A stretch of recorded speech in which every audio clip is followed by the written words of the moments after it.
Welcome back to CHAISPEED TORAH, the only podcast where we explain Tuma and Tahara faster than you can say.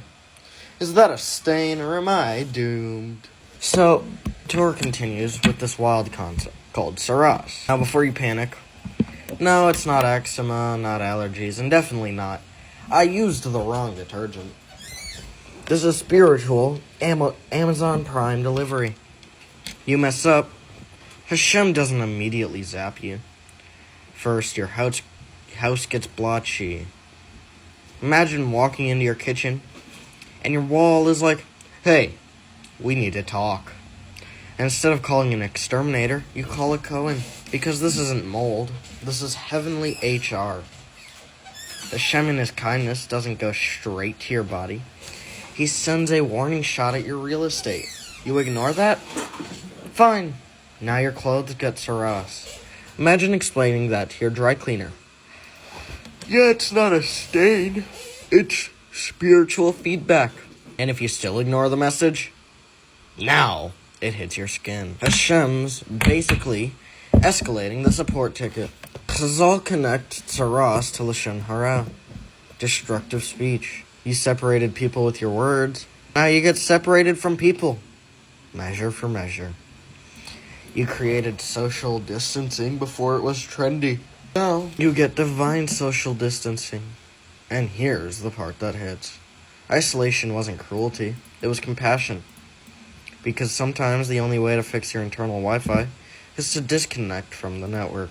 The Torah describes green or red blotches on garments. You show it to a Cohen. He quarantines it for 7 days. Imagine putting your hoodie in timeout 7 days later. If it spread, burn it.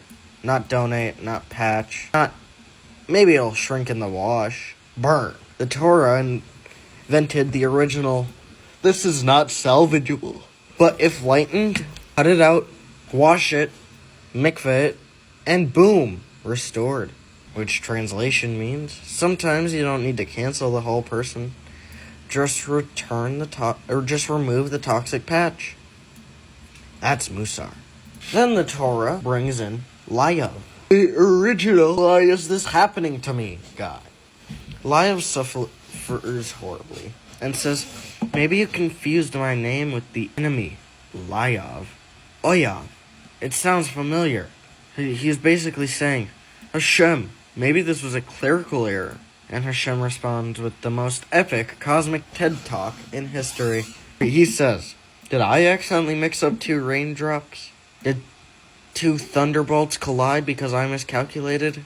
Did I miss the eagle catching the baby goat midair? The universe runs with microscopic precision.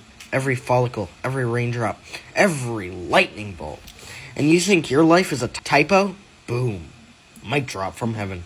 The text, it describes how each raindrop has its own exact exit from the clouds. If 2 drops came out from the same channel, cosmic imbalance, flood.